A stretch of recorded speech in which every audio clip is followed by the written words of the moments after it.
We are here, I think, for the third or fourth year to have this special event with philosophy and Halloween. And today the presenter will be Gilad. He's the director of New Acropolis, Chicago. What is New Acropolis for people who is here first time? We are a non-profit international organization.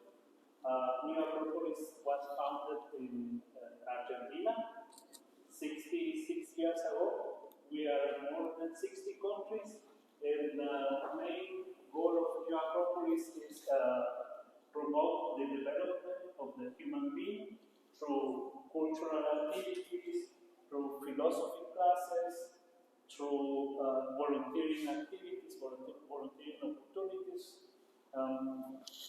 We will have the next events that we have is one on Thursday will be an open philosophy class in the School of Philosophy that we have here on Graceland Cemetery Park. The next volunteering opportunity will be in the north side with one of the non-profit organizations that called ICNA, that we volunteer also with them, and we have the website and all the information on that website, and you can contact us at any time, and you can join us in every activity. Welcome today for the philosophy in the graveyard. If you have your cell phone, please silence your cell phone.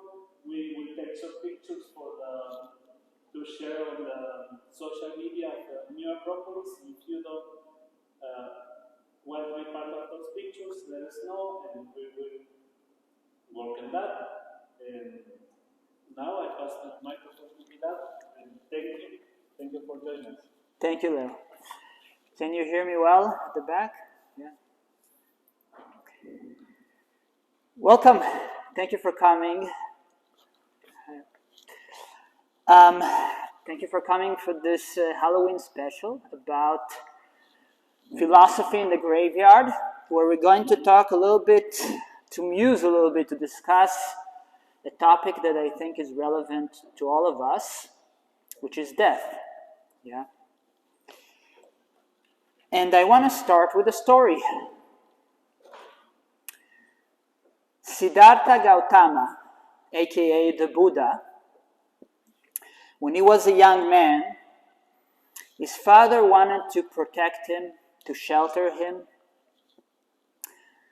from the harsh aspects of life. So he sort of closed him in the palace and surrounded him with young people, with beautiful things. And Siddhartha grew up like that. He wasn't exposed to anything that was evil or not nice or not pretty. But one day when Siddhartha grew up, when he became a young prince, he asked his father to go out to the city because he wanted to see the kingdom he ruled over. And the father didn't know what to do, but he decided, okay, I'll let him go out, but I'll tell everybody in the city to make sure that Siddhartha doesn't see anything that could upset his fragile state of mind.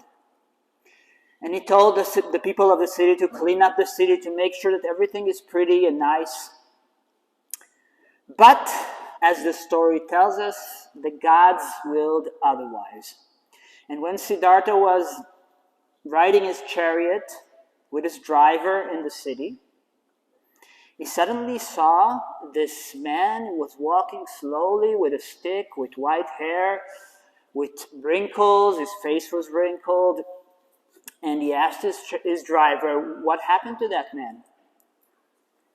And the driver said, nothing happened to him. He's just old.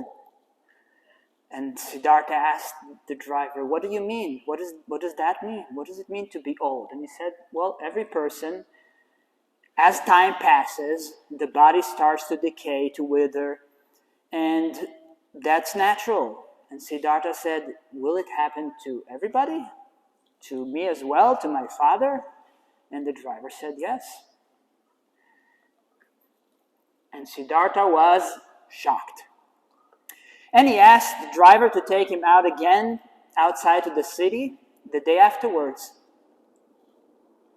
And the day afterwards, his father again asked everybody to clean up the city and to make sure nothing like that happens again. But it didn't work. And Siddhartha saw someone lying on the floor, people around him, and that person doesn't look good. He's coughing, is a little bit yellowish. And Siddhartha asked the charioteer, is that person old as well? What happened to him? And he said, well, is sick. And Siddhartha asked the charioteer, what do you mean by sick? What is sick? He said, well, as we grow old, sometimes our body loses its harmony and stops working well. And we call that sickness. And Siddhartha asked the charioteer, will that happen to me? Will that happen to my father? Does that happen to everybody? And the charioteer said, yes. And once again, Siddhartha was in shock, and he asked this again, the charioteer, to take him out to the city. And you can guess that the father again tried to clean up the city, but again, it didn't work out. And in his last trip, he saw something very different, something very strange.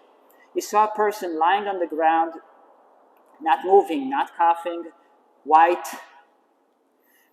And he said, that person seems strange. What happened to him? Is he sleeping? Because it doesn't look like he's sleeping.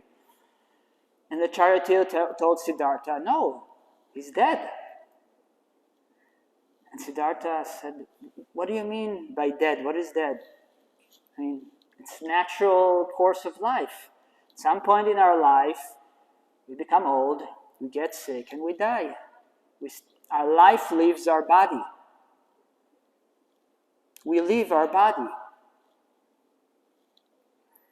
And again, Siddhartha was in shock.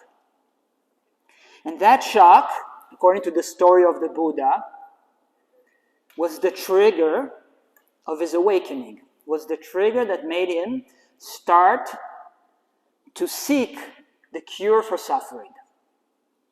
Now, today is not a talk about Buddhism, so I'm not going to continue with that track.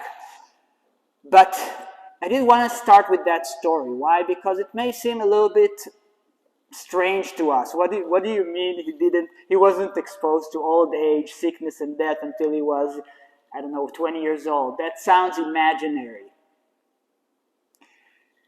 But in some way, we're a little bit like Siddhartha. Because all of us, I think, accept the reality of death. All of us, we know that death is a fact of life. But a lot of people, most of us, I would say, have in a little corner in ourselves, this tiny belief that maybe death will not happen to us. Or maybe death will not happen to the people that we know, the close people to us. Until, sooner or later, all of us, at some point, encounter death in a very direct way. Whether it's through our own experience or an experience of losing someone close to us, until we get to that point where we can't deny that fact anymore. And we have to accept that death is a fact of life. Death is a part of life. But unfortunately, in our society, we don't like to talk about death. We don't like to look at that. We don't want to talk about that. We don't want to think about it. Yeah. We want to live in some kind of imaginary world where it doesn't exist. Well, we do see it a lot of times, sometimes in movies and stuff like that, but it always happens to those NPC characters, people we don't really care about in the movie. I think Game of Thrones was the first sort of show that actually killed the main character. That was a big deal, yeah? Usually in a movie, if a main character dies, that's the end of the movie, yeah? So today I want to reflect a little bit philosophically I'm not coming here with any kind of religion or some kind of belief I want to instill to you. I want to reflect about death from a philosophical perspective, what it is, and also this question of, is death an end or beginning? And I want to suggest that, yes, death is an end. We can't deny that. Death is an end of something. But maybe it's also a beginning. Maybe it's also a beginning. Okay?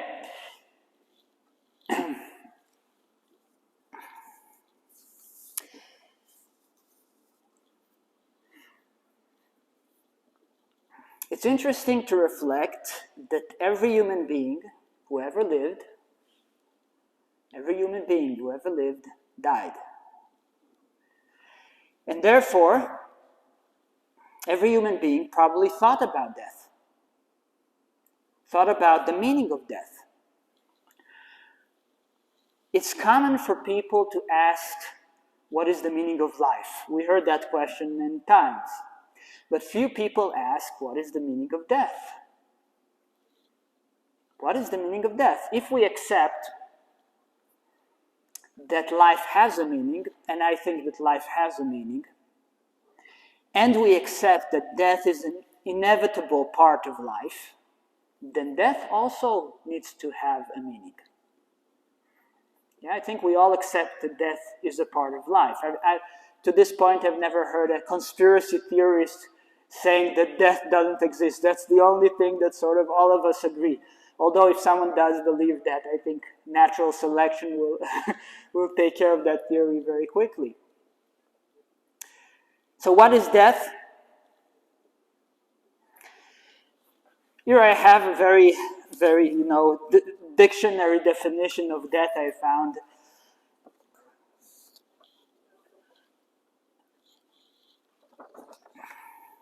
Where is it?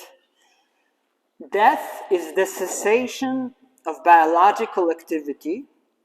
That's it. The cessation of biological activity of an organism.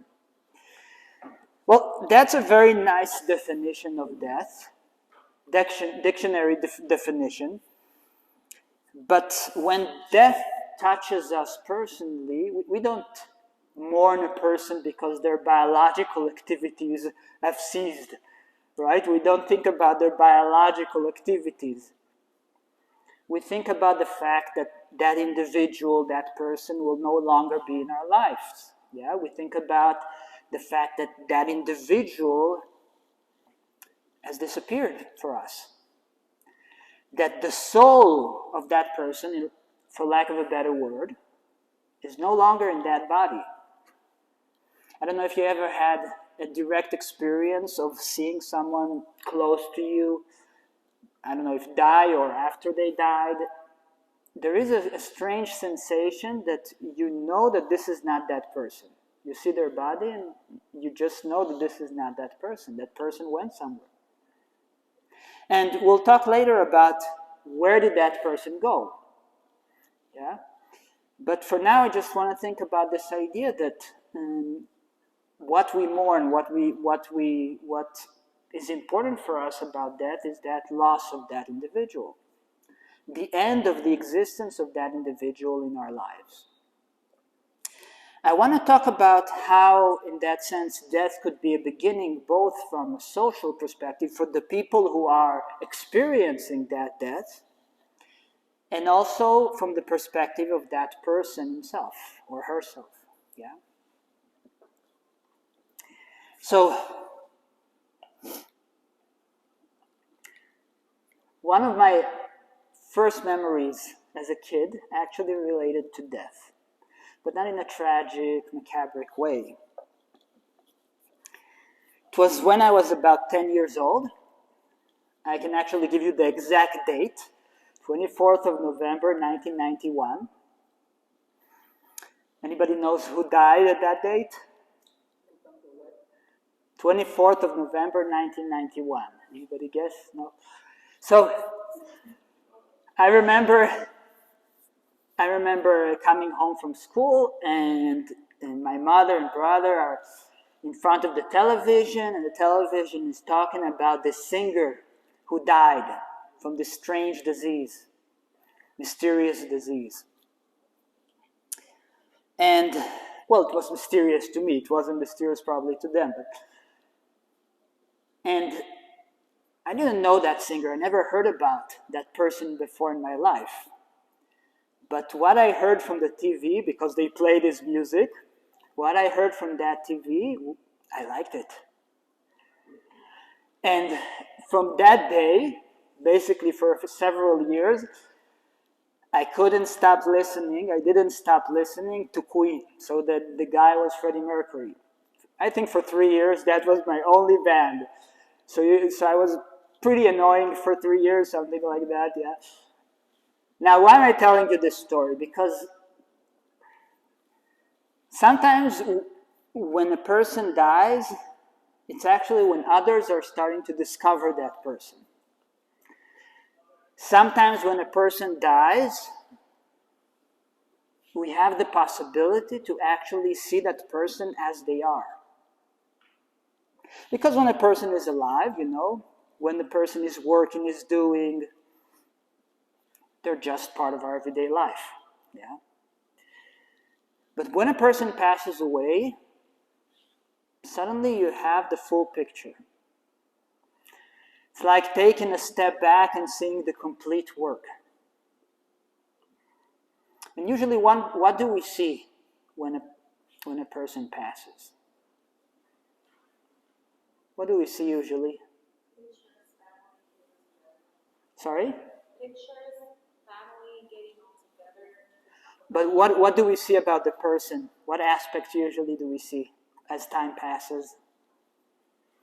When you speak, for example, when there's an obituary or you speak about the person in the wake, what do we say? We speak about, how they drank their coffee or their hairdo or the tweet they posted a week ago. What do we usually speak about? We speak about the best elements of their lives. The body is cold, change its color. I'm not, my question was, what do we remember from a person who passes? What do we remember? Yeah? Remember what they did. Remember the best things in their lives. Remember, in a way, only the essence of that person remains. The trivial everyday things in time starts to fade away. But something about their essence remains. Yeah? Their best aspects remain and give us a sort of an image of what that person was really. So it's sort of an opportunity to look at the work completed.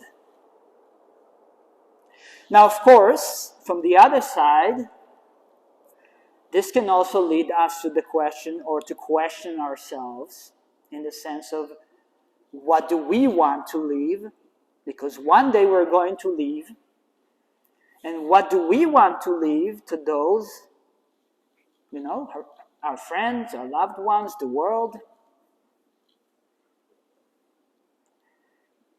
What are those things that we want to do? What are those things that we want to say? And not just because, to have a nice image, that someone will say something nice about us after we're dead. But really, what do we want to leave those who will stay after us? What do we want to leave them? Everybody wants to leave something positive for the future. And I think that to do that, another question, philosophical question, is, how am I living my life?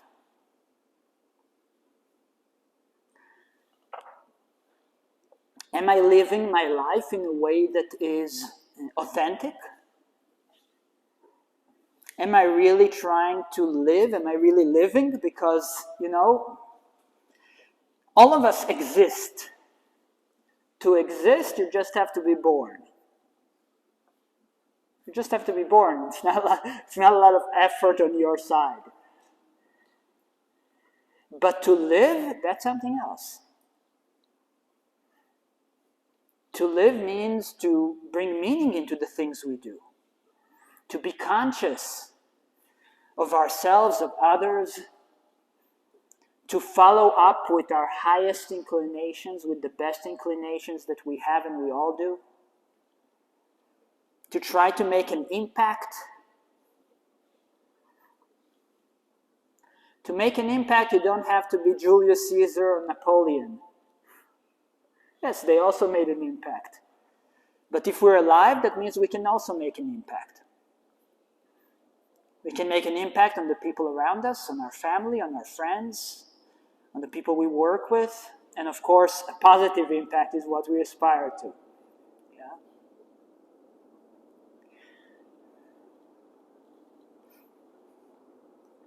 So that's a question that we can ask ourselves. What do I want to leave behind me? What work, what words?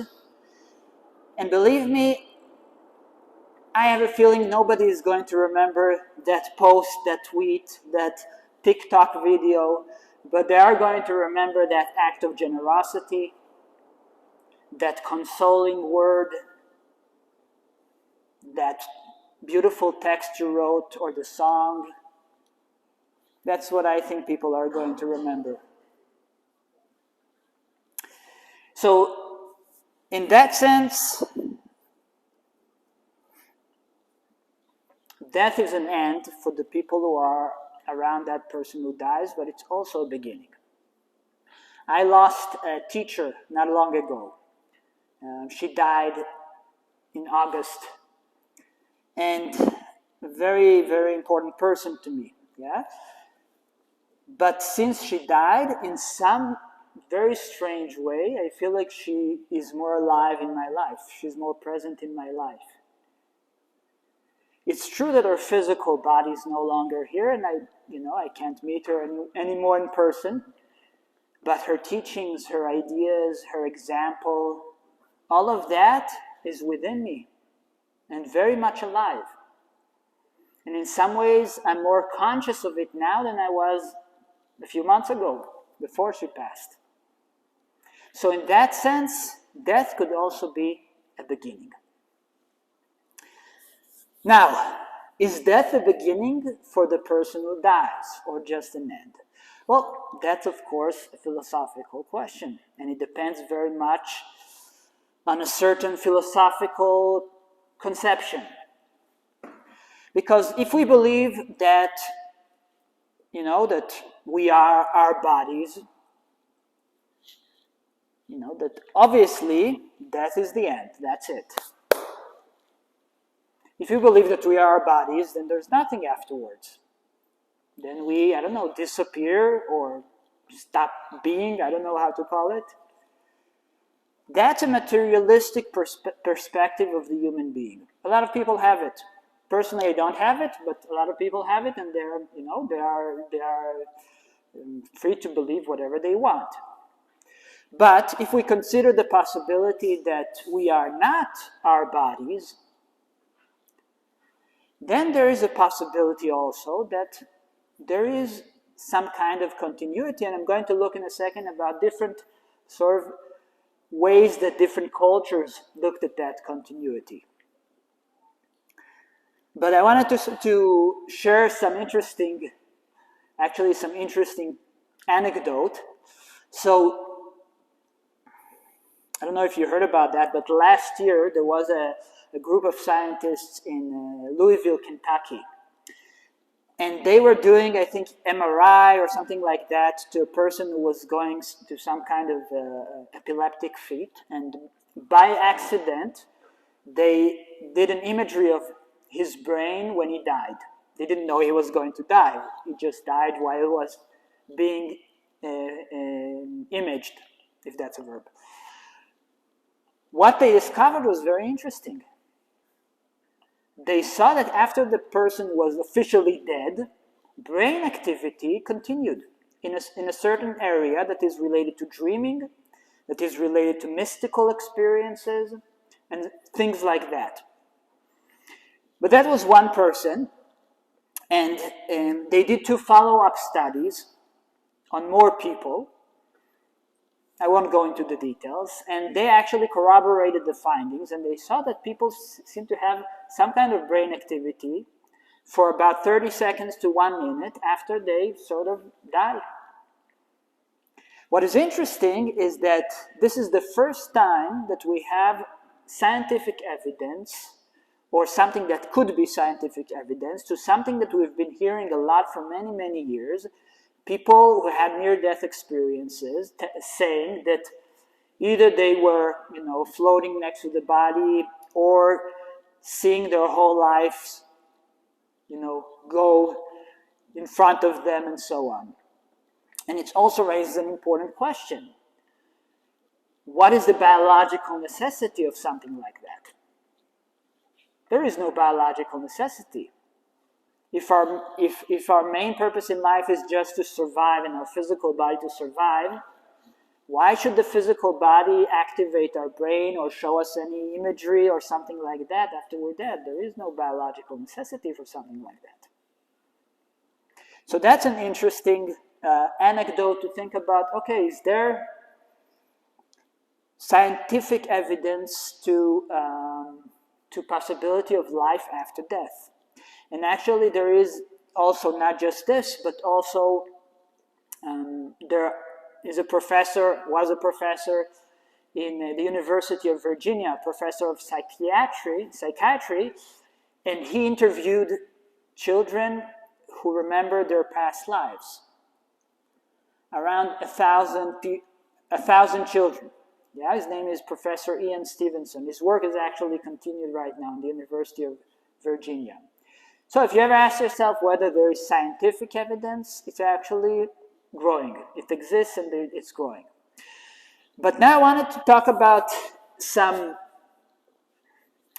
views in different cultures, ancient cultures. We'll see ancient Egypt and also India with Hinduism, on how they perceived life after death. And you will get some more quips about that in the tour after this short talk. So, everybody knows that for the Egyptians, death was something important. A very, very essential part of life. They talked about it, they wrote about it, they had it in their mind during their lives very often. And for them, we can say that death was a journey. Bless you. They imagined death as a journey. For them, the soul, when the person dies, they have to go through all kinds of trials until they prove themselves ready for the next step. One of these trials, a very famous one, you can actually see a model of this in the Field Museum here in Chicago, is this. It's called the Judgment of the Heart. The Judgment of the Heart. This is from the Book of Ani, a New Kingdom papyrus that has all kinds of these pictures of these trials that you go after death. And what we see here is basically, so the soul of the departed are faced with this trial, this balance. And on this balance, we have two elements. On one side, we have the canopic jar with the heart inside. And I'll talk about the heart in a second. And on the other, as you can see, is the feather of Ma'at. Ma'at was the goddess of justice, of truth, of harmony in ancient Egypt. For the Egyptians, it was very important to live your life according to the laws of Ma'at. In other words, according to the laws of nature, cosmic justice. And when you died, your heart, which for the Egyptian was the symbol, the essence of the human being, not the brain. They took the brain and threw it out. The heart was the most important thing for them. And it was really the essence of who that person was when they were alive. And even today, in some ways, we consider the heart, right? We appreciate a person's brain, their intellect. But what we really value is a person's heart. What would you rather your friend have, a lot of brain or a lot of heart? Both is better, of course. If they have both, that's great. But I think we all like someone with a heart. And to be someone with a heart, obviously. And when they compare these two, the feather of justice, an ostrich feather, by the way, because it's symmetrical, the feather of justice, of truth, and the heart, then they're going to see, okay, are they balanced? Do they weigh the same? That means that the person, the heart of the person, was just, was truthful, was authentic, was good. If they weigh the same, the person can continue to Amonti, the land of the gods, the land of Ammon. But if the heart weighs more than the feather, then it is thrown to that little guy over there on the far right, Amit, who is sort of a combination of everything the Egyptians feared. Hippopotamus, I always get confused with that word. Hippo, a lion, and a crocodile. The three most terrible animals for the common Egyptian. Yeah? And that Amit is going to devour the heart. And in some symbolical levels, there are those who say that once Amit devours the heart, the person reincarnates because they have not completed their work in this lifetime. And it's interesting because they measure the heart, not the hands, not the brain, not the eyes, the heart. That means it's not about what you do, necessarily what you say. It's what's inside. Because we know that you can say things and do things, but the important thing is what's inside when you say those things, when you do those things. We can say things completely opposite to what we have in our hearts.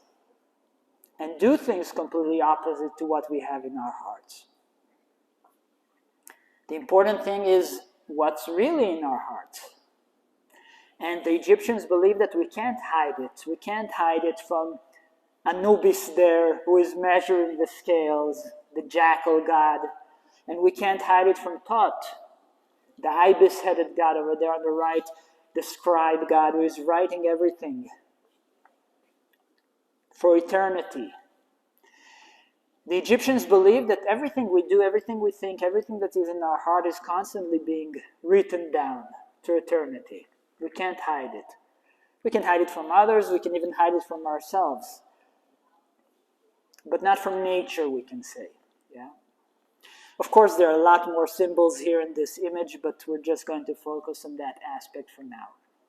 So this is one view, and interestingly, this is a quote from Ptahhotep. Ptahhotep was an Egyptian sage. His teachings were considered very, very important, especially in the New Kingdom of ancient Egypt. And this phrase from one of his teachings caught my eye. Kindness is a man's memorial. Kindness is a man's memorial. It's interesting. By the way, this is Ma'at, the goddess of justice and truth. Something to reflect on. The second tradition I would like to talk about shortly, again, we're just touching certain topics today, is Hinduism. And specifically, a very, very important writing in Hinduism called the Bhagavad Gita. The Bhagavad Gita is a book within a bigger book. It's a book within the epic of Mahabharata. And it's all about spirituality and it's all about war. And you may think, what's the relation between war and spirituality? But that's a topic for another meeting.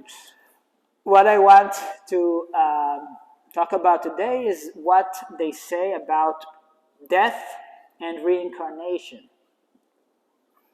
But to talk about what they say, I need to say something about what the Bhagavad Gita is about. Very shortly, like I said, the Bhagavad Gita is about a battle, a war. And in this battle, there are two sides, the Pandavas and the Kauravas. And in a very, very simplified way, I'm going to say, simplistic way even, I'm going to say that the Pandavas are the good guys. They are 5 brothers who represent the virtues of the human being. All the powers that lead us to growth, all the powers that lead us to expansion, to betterment. And on the other hand, the Kauravas are exactly the opposite. They are the bad guys. They symbolize all the dark elements within ourselves. Because all of us are a combination of light and dark. Right? No one is perfect. No one, I think here, but in general is a saint, except saints. And nobody is a complete devil. Everyone has some light and some darkness. Yeah?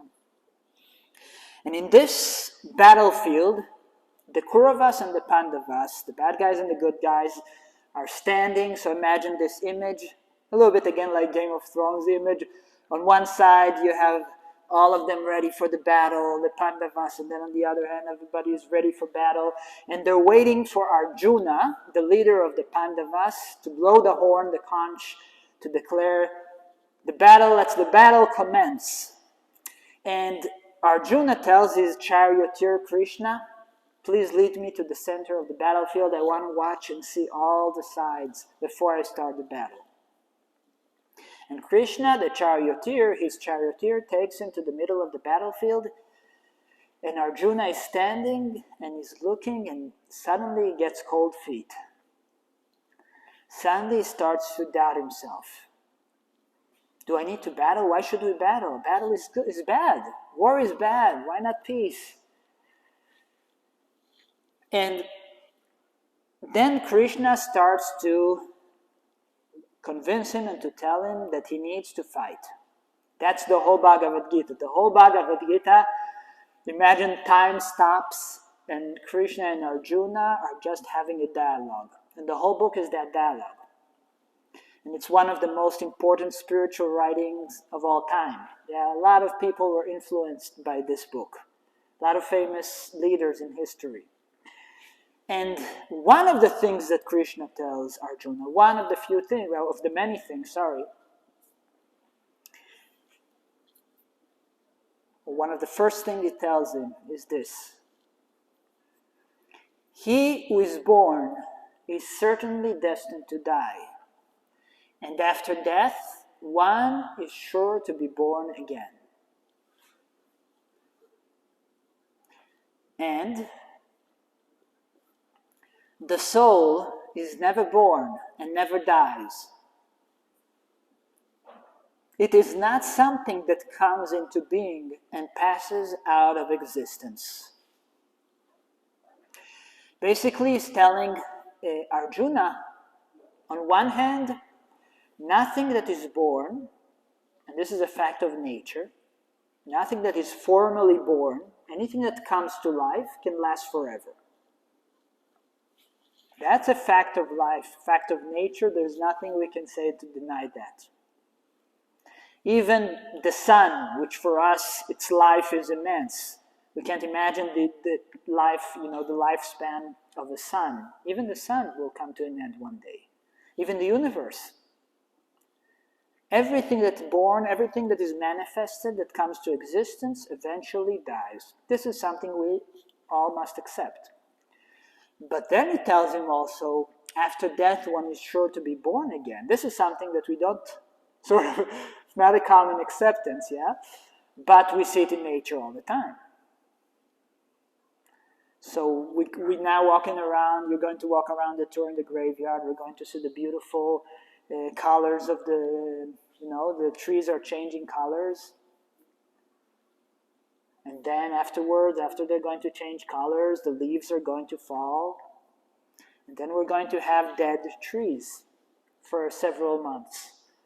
A long time, unfortunately. But what's going to happen around May? Suddenly, what we thought was dead will suddenly start to come back to life. When that happens, I feel like an old friend came back to life. Don't you feel like that every spring? Suddenly our friends coming back to life. They're not really dead. In some level they're dead, but in another level, no, they're continuing. I want to say something strange. For the people who die, death doesn't exist. It only exists for the living. Because think about it. If someone dies, let's say the materialistic philosophies are correct and there's nothing after life, that person disappeared. They don't experience death. They don't know what death is. And if the more spiritual, Acropolitan philosophies are right, and we are not our bodies, then there also no death, because that person just continues to live in a different way. So death doesn't exist, basically. It exists only for the living. Yeah. Anyway, going back to that rebirth that we see all around us in nature. And the ancients also saw that. They saw that everything that dies doesn't really die. It dies temporarily. The seasons, the years, the cycles of our bodies, the cycles of nature. Everything. Be born, grows old, die, born, grows old, die. Everything goes away and everything returns. And they said, okay, so why not us? It's the most natural thing in the world. So we have on one hand that idea that the person, whoever is born, is destined to die, but also that the soul is never born, never dies. That the most essential aspect of ourselves doesn't die. As a person puts on new garments, giving up old ones, similarly the soul accepts new material bodies, giving up the old and useless ones. Krishna paints this image that to die is like, when you go to bed, you take off your clothes, you put on your pajamas. The same thing. When you wake up, you put off your pajamas, you put on your work clothes.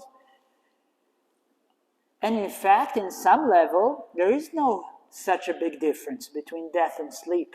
A lot of cultures spoke about sort of death and sleep as two parallel terms. When we go to sleep, we disappear. We have all kinds of strange experiences that we can't explain. We fly and we move from one place to another magically. And then we wake up to a new day.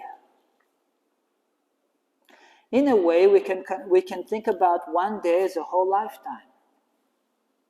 And we can think about, okay, how do I treat this day as how do I treat my life?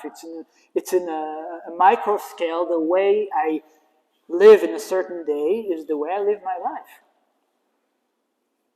And the way I go to sleep in the ways is reminiscent of the way maybe I die. So just like we go to sleep every day, we also wake up the day afterwards. Yeah?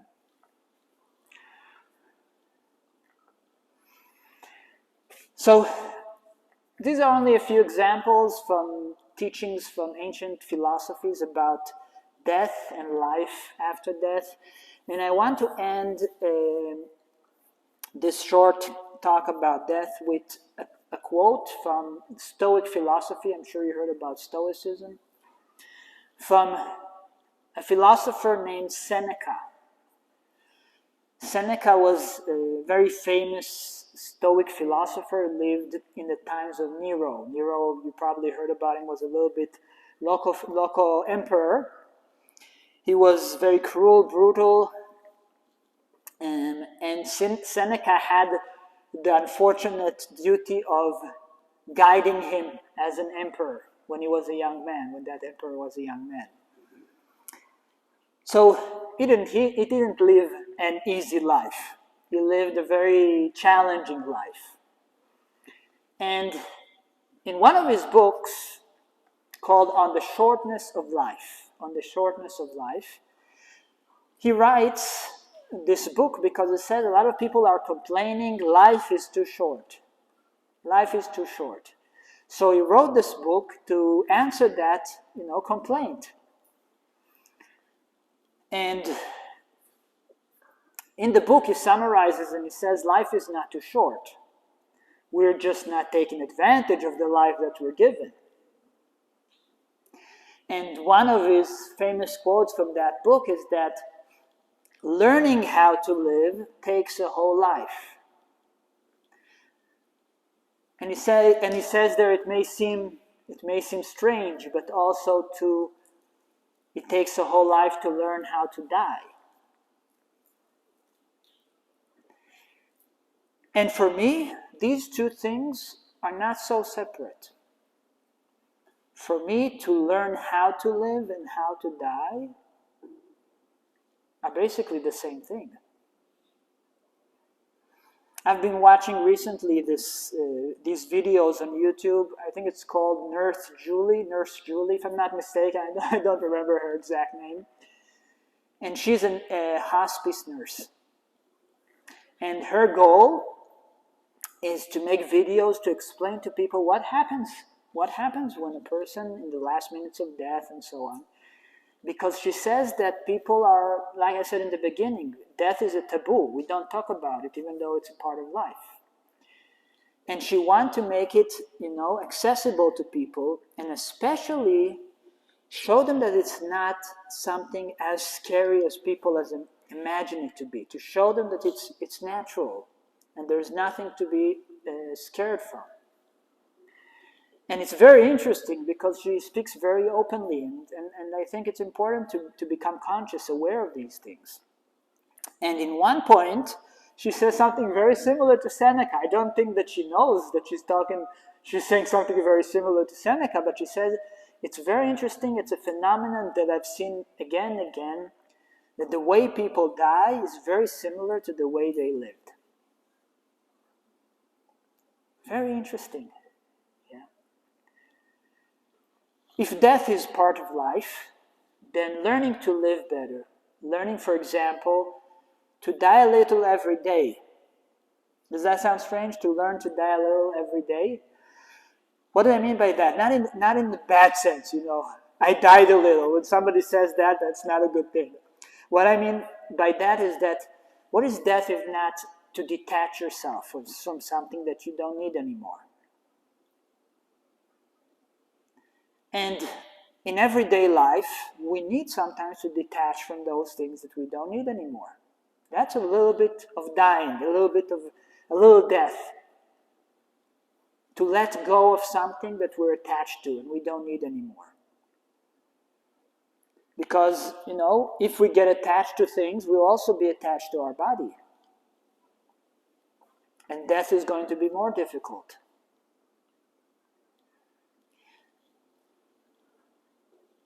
If we learn to enjoy life, to live life fully, but without being attached to those beautiful things of life, then we will go through life and also through death in a much calmer, peaceful way.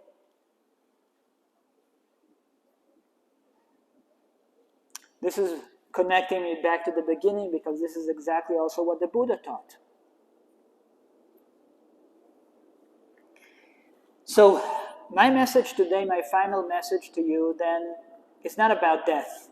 It's about life. I want to invite you to live more fully, with more meaning, with more consciousness. Don't worry about death. When you get there, you'll know how to face it. Worry about now. Don't worry, yeah? Focus on now. Focus on today. Focus on making your life meaningful. Meaningful to yourself, but also to others, which I think is the same thing. Okay? Any questions?